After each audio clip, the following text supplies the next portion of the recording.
Hello love families, இன்றைக்கி சண்டேவோட vlog தான் பார்க்க போகிறோம். சண்டேனாலே நான்வெஜ் ப்ளஸ் அவுட்டிங் இது ரெண்டுமே இருக்கும். இன்றைக்கி எங்கள் வீட்டில் வந்துட்டு வெஜிடேரியன் தான் சமைச்சோம். நெக்ஸ்ட்டு பார்த்திங்கன்னா அவுட்டிங்னாலே எங்களுக்கு பர்சனலாக என்ன இருக்கும் தெரியுமா? இந்த காய்கறி கடை, அப்புறம் பழக்கடை, அப்புறம் க்ராசரி கடை, அப்புறம் கார்டனிங் கடை, இதுதான் எங்களுக்கு மெயினாக இருக்கும். என்னைக்காவது மாத கடைசியில் தான் இந்த ட்ரெஸ்ஸு மற்ற ஐட்டம்ஸ்க்கெல்லாம் நம்ம வந்து போவோம் பர்ச்சேஸ்க்கு. இந்த தடவை போகிறது கார்டனிங்க்கு தான். நல்லாயிருக்கும், பாருங்கள். வீடியோவை மறக்காமல் ஸ்கிப் பண்ணாதீங்க, ஃபுல்லாகவே பாருங்கள். ஓகேவா? வாங்க கார்டனிங்குள்ளே நுழையலாம். ஃபஸ்ட்டு நாங்கள் உள்ளே நுழைஞ்சதுமே எனக்கு ரொம்ப பிடிச்ச மணி பிளான்ட் வாங்கணும்னு ரொம்ப ஆசை.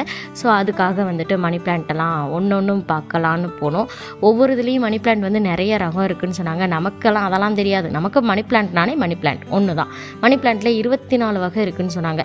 அதெல்லாம் நமக்கு தெரிஞ்சுக்க முடியலை. அதனால் மணி பிளான்ட் அது மட்டும் போதும்னு.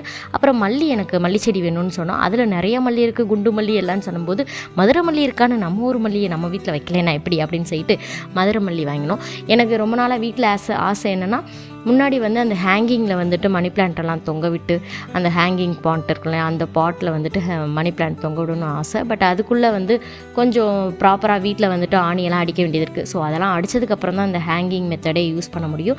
அது வரைக்கும் நம்ம வந்து மணி பிளான்ட்டை வாங்கிட்டு போய் வீட்டில் எங்கேயாவது செட் பண்ணுவோம் அப்படின்னு சொல்லிட்டு கிளம்பியாச்சு.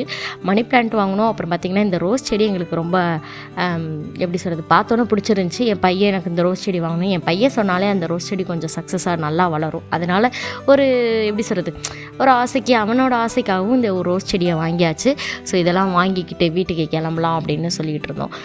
எப்பயுமே நாங்கள் வெளியில் வரும்போது நிறைய விஷயம் எங்களுக்கு கஷ்டமாக இருக்கும். என்னென்னா, பாப்பா வந்து அடிக்கடி தூங்கிடுவா. வீட்டுக்கு போகிறதுக்குள்ளே அவள் தூங்கிடுவா. எதையாவது தூக்கிட்டு போகணுன்னு நினச்சோம்னா அதெல்லாம் தூக்கிட்டே போக முடியாது. அவளையும் தூக்கிக்கிட்டு இந்த க்ராசரி ஐட்டம்லாம் தூக்கிட்டு போகிறது எனக்கு ரொம்பவே கஷ்டமாக இருக்கும். அதனாலேயே மேக்ஸிமம் நாங்கள் வெளியில் போகிறதுனா யோசிக்கணும். ஏன்னா எந்த டைம் அவள் தூங்க மாட்டா, எந்த டைம் தூங்குவா அப்படிங்கிறதெல்லாம் யோசிச்சு தான் நாங்கள் வெளியில் போவோம். எங்களை மாதிரி எத்தனை பேர் அப்படி இருக்கீங்க அப்படிங்கிறத மறக்காமல் கமெண்ட் செக்ஷனில் சொல்லுங்கள். என் வீட்டுக்கார் பாவங்க தூக்கிட்டு வரும்போது, ஏண்டி காய்கறி கூடையை மறந்துட்ட பற்றியா, திங்கிறத மறந்துட்டேன், ஆனால் வாங்கின அந்த கார்டன் ஐட்டம் மட்டும் தூக்கிட்டு வந்துட்ட பற்றியா அப்படின்னாரு. சரிப்பா தூக்கிட்டு வாப்பா அப்படின்னு சொல்லிட்டு உள்ள நுழைஞ்சாச்சு. வந்தோடனே எனக்கு வந்து மணி பிளான்ட்டை செட் பண்ணிடுவோம்ப்பா நைட்டோட நைட்டாக, ஏன்னா வந்துட்டு பாப்பா தூங்குறா அப்படின்னு சொன்னேன். சரி மணி பிளான்ட்டை வச்சிடலாம் அப்படின்னு சொல்லும்போது என் வீட்டுக்கார் வேகமாக வந்து அதில் இருக்கிற மண்ணெல்லாம் தூவிட்டு கழுவ ஆரம்பிச்சிட்டாரு. என்னடா பண்ணுற அப்படின்னா, வெயிட் அண்ட் வாட்ச், நான் வந்து எப்பயுமே ஒரு புதுசாக தான் யோசிப்பேன் அப்படின்ட்டு ஏதோ தலையில் செய்ய போகிறான், வேஸ்ட் ஆக்க போகிறான், 50 ரூபா மணி பிளான்ட்டை வேஸ்ட் ஆக்க போகிறான்னு தான் நான் நினச்சேன். ஆனால் கொஞ்சம் பரவாயில்ல, பையவைக்கும் கொஞ்சம் மூளை இருக்குது. அதனால் என்ன பண்ணிட்டாரு, அந்த மண்ணை கூட வேஸ்ட் பண்ணலைங்க. பார்த்துக்கோங்க, மண்ணை கூட வேஸ்ட் பண்ணல. ஏன்னா அந்த மண் வந்து இன்னொரு தொட்டிக்கு யூஸ் ஆகிட்டு மணி பிளான்ட்டெல்லாம் வாஷ் பண்ணிகிட்டு இருந்தார்.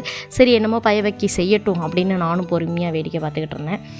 எங்கள் வீட்டில் வந்து மேலே வந்து லைட் செட்டப்லாம் பார்த்திங்கன்னா வந்துட்டு எனக்கு ரொம்ப பிடிக்கும். அதே மாதிரி பார்த்திங்கன்னா எங்களுக்கு டோர் வந்து இரும்பு டோர் தான். எல்லாருக்குமே வந்து எங்கள் வீட்டுக்கு வர்றவங்க மேக்ஸிமம் என்ன பண்ணுவாங்கன்னா, இந்த டோர் என்ன வித்தியாசமாக இருக்குது அப்படின்னு கேட்பாங்க. உட்டு கிடையாது, இது வந்து இரும்பு டோர் அப்படின்னு சொல்லுவோம்.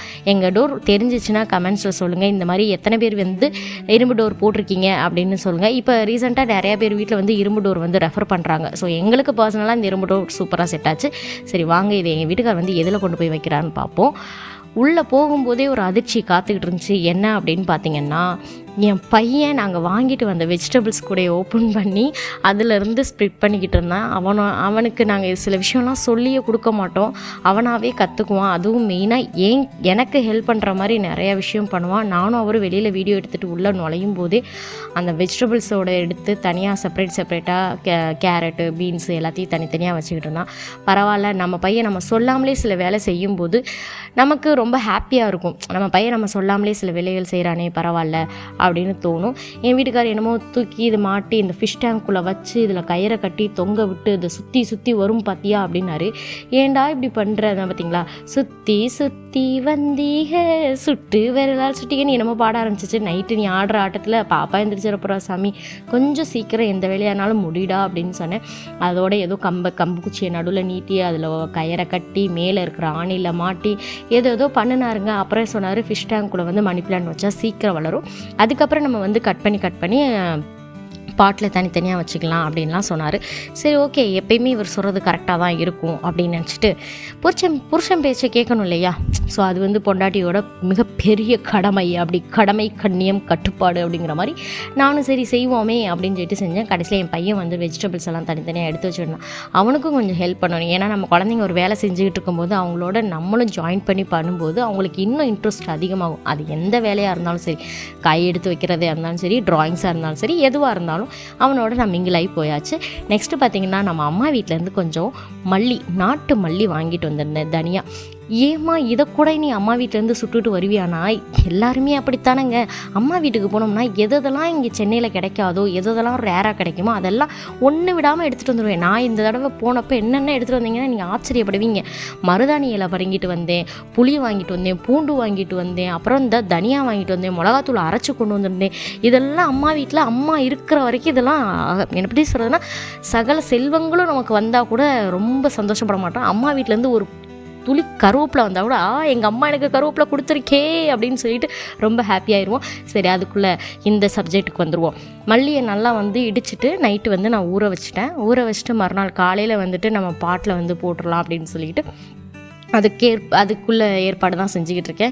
ரொம்ப டயர்டாயிடுச்சு. நைட்டு இதுக்கு மேலே முடியாது, நம்ம போய் படுத்துடலாம்ப்பா அப்படின்னு சொல்லிட்டு போய் படுக்க ஆரம்பிச்சாச்சு. மார்னிங் காலையில் எந்திரிச்சதும் பார்த்திங்கன்னா என் வீட்டுக்காரர் அடித்து பற்றி சூரியன் சுட்டரிக்குது. காலங்காத்தால் எழுந்திரிச்சு ஏன்டா இந்த பண்ணுறோன்னா, இல்லை எனக்கு ஆஃபீஸ்க்கு லேட் ஆகிடுச்சு, மரியாதையாக வந்து எல்லாத்தையும் எடுத்து வை, நீ இன்றைக்கி விட்டீங்கன்னா அடுத்த வாரம் சனிக்கிழமை வரைக்கும் நீ அதை தொடவே மாட்டேன்ட்டாரு. ரொம்ப ஓவர் அப்படின்னு நினச்சிக்கிட்டு சரி வச்சு தொலைகிறேன் வாங்க அப்படின்னா, வாங்கும்போது இருக்கிற இன்ட்ரெஸ்ட்டு வைக்கும்போது ஏண்டி இல்லைன்னா ஏன் இல்லை, இந்த உன் மகளை வச்சுக்கிட்டு ஏதாவது ஒன்று பண்ணணும்னு போதே எனக்கு பக்குன்னு அடிக்குதுப்பா. ஒன்று நான் இங்கே பண்ணிக்கிட்டு இருக்கேன், அவன் அங்கே போய் பொத்துன்னு விழுந்துடுறா அப்படின்னு சொல்லும்போது, இல்லை நான் வீடியோ எடுக்கிறேன், நீ எல்லாத்தையும் செட் பண்ணு அப்படின்னாரு. ஓகே அப்படின்ட்டு மல்லியை வச்சாச்சு. எப்பயுமே வந்து பார்த்திங்கன்னா நம்ம கார்டன்லேருந்து வாங்கிட்டு வரோம் இல்லையா, அதில் இருந்த மண்ணை வந்து உதுத்துறாமல் அப்படியே வச்சுருங்க.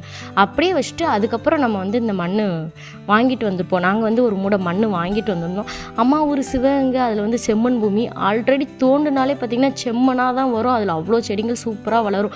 சும்மா போட்டால் கூட வளருங்க, எனக்கு அவ்வளோ பிடிக்கும். இங்கே வந்து தான் நான் செம்மண் மூடை வந்து ஒரு மூடை 150 ரூபான்னு வந்து வாங்குகிறேன். அந்த மண் மூடை வந்து 150 ரூபான்னு சொல்லிட்டு 25 கிலோன்னு நினைக்கிறேன், அதை வாங்குகிறேன். ஸோ அதை வாங்கி தான் இந்த பாட்டில் ரெண்டுலேயும் வந்துட்டு ஃபில் பண்ணி ஒன்று மல்லிப்பூ செடிக்கும் நெக்ஸ்ட்டு பார்த்திங்கன்னா ரோஸ் செடிக்கும் வச்சாச்சு. சூப்பராக செட் பண்ணிக்கிட்டு இருந்தோம். நெக்ஸ்ட்டு பார்த்திங்க அப்படின்னா எனக்கு அந்த பாட்டிலெல்லாம் ஃபில் பண்ணி முடித்ததும் முக்கியமான விஷயம் என்னென்னா, அடுத்து வந்து மல்லித்தலைக்கே போடுறது தான். அதில் வந்து கொஞ்சம் உரம் போட்டிருக்கோம். என்ன உரம் அப்படின்னு பார்த்திங்கன்னா மாட்டுச்சாணத்தை தான் அதில் வந்து நல்லா காஞ்சு போன மாட்டுச்சாணத்தை எருவாக்குனதை அதில் தூக்கி விட்டுருக்கேன். போடும்போது கொஞ்சம் எரு போட்டோம்னா வளரும். சாணி எரு கிடச்சிச்சின்னா நல்லது, இல்லைன்னா இதுவுமே ஆன்லைனில் சாணத்தோட எரு, இது மாட்டு சாணத்தோட எரு, இதுக்கு வீட்டு பக்கத்தில் கிடச்சிச்சின்னா ஓகே, இல்லைன்னா இதுவுமே ஆன்லைனில் அவைலபிளாக இருக்கும்னு நினைக்கிறேன். ஆர்டர் பண்ணுங்கள். உங்களுக்கு லிங்க் தெரிஞ்சால் எனக்கு சொல்லுங்கள், இல்லைன்னா நானே லிங்க் கிடைச்சாலும் அனுப்பி வைக்கிறேன். உங்களுக்கு ஆர்டர் பண்ணால் சொல்லுங்கள். சுற்றி இதுதான் சாணி தான் கிடக்கும், சுற்றி சாணி தான். ஆமாம், உங்களுக்கு யாருக்காவது வந்து இந்த மாட்டு சாணத்தோட எரு ஏதாவது தேவைப்பட்டுச்சுன்னா உடனே எனக்கு ஆர்டர் பண்ணுங்கள். நிறையா இருக்குது. எங்கள் வீடே வந்து நடுவில் ரிசர்வ் ஃபாரஸ்ட்க்கு நடுவில் தான் இருக்கிற மாதிரி இருக்கும். சுற்றி மாடுங்க தான். அதனால் வந்து நீங்கள் எவ்வளோ சாணம் கேட்டாலும் எவ்வளோ எரு கேட்டாலும் ரெடி பண்ணி சாணம் வேணுனாலும் சொல்லுங்கள், நாங்கள் எடுத்துகிட்டு வந்து கொடுக்குறோம். அது வந்து வர்றதுக்கு டிலே ஆச்சு, அப்புறம் காஞ்சி போச்சுன்னா எனக்கு தெரியாது.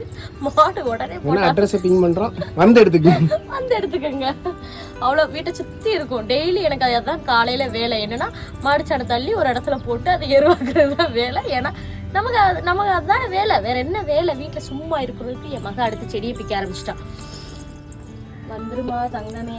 ஸோ ஃபைனலாக எல்லாத்தையும் முடிச்சுட்டு நம்ம அந்த மல்லியை தூவி அதுக்கு மேலே கொஞ்சம் மண்ணை போட்டு கொஞ்சம் அந்த நமக்கு வந்து சூரிய ஒளி வந்து அதில் படுற மாதிரி இருக்கணும். அப்போ தான் வந்துட்டு அந்த துளி வந்து வெளியில் வர ஆரம்பிக்கும்.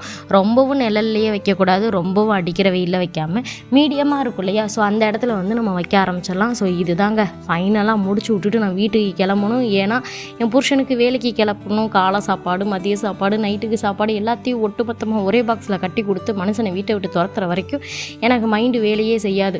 ஸோ அந்த வேலையை பார்ப்போம் அப்படின்னு சொல்லிட்டு இதுக்கு நடுவில் நம்ம பாப்பாவையும் குளிக்க வைக்கணும், எல்லா வேலையும் பார்க்கணுன்ட்டு காலையில் என் வீட்டுக்காரர் எழுப்பி விட்டதுலேருந்து டென்ஷன் ஆயிடுச்சு. ஸோ என்னோடய கார்டனிங் செட்டப்லாம் முடிஞ்சு இதில் கொஞ்சம் சேஞ்சஸ்லாம் பண்ணணும்னு நிறைய ஆசை தான். பட் ஸ்டெப் பை ஸ்டெப்பாக பண்ணுவோம், 1 by 1 பண்ணணும் அப்படின்னு ஒரு தாட்டு.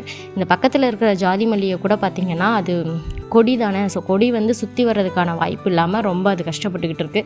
ஸோ அதுக்குரிய இதையும் நம்ம அமைச்சு கொடுத்துட்டோம்னா அது வாட்டுக்குள்ள வளர்ந்துட்டு போகும். ஜாதி மல்லி பூ வந்து அவ்வளோ வாசமாக இருக்குது. ஸோ நெக்ஸ்ட்டு நம்ம வீட்டில் மல்லிப்பூ எந்த அளவுக்கு வாசமாக வருதுன்னு பார்ப்போம். நான் ஒரு வேலை செய்ய, என் மக குறுக்க ஒரு வேலை செய்யவும் எனக்கு பயம் ஆரம்பிச்சிருச்சு. நம்ம கைப்புள்ள நம்ம எதையாவது ஒரு வேலையை இழுத்து விட்ருவா, அதுக்குள்ளே நம்ம இந்த இடத்த விட்டு ஓடிடணும்டா சாமி அப்படின்னு சொல்லிட்டு ஓகே நம்ம கிளம்புற வேண்டிய நேரம் வந்துச்சு. இந்த வீடியோ பிடிச்சிருந்துச்சுன்னா மறக்காமல் லைக் பண்ணிடுங்க. அதே மாதிரி நம்ம மலைத்தூரல் சேனலை சப்ஸ்கிரைப் பண்ணிக்கோங்க மக்களே. ஏன்னா ஒவ்வொரு வீடியோவும் போடுறதுக்கு பின்னாடி 1000 தடைகளை தாண்டி இல்லை அப்படிலாம் சொல்ல மாட்டேன், பட் என்னால் முடிஞ்ச வரைக்கும் நான் வீடியோ போட்டிருக்கேன் இல்லையா, ஸோ அதுக்காக எனக்காக வந்து ஒரு லைக்கு ஒரு சப்ஸ்கிரைப் பண்ணிக்கோங்க மக்களே. இன்னொரு வீடியோவில் கண்டிப்பாக பார்க்கலாம். தேங்க்யூ ஸோ மச், பாய்.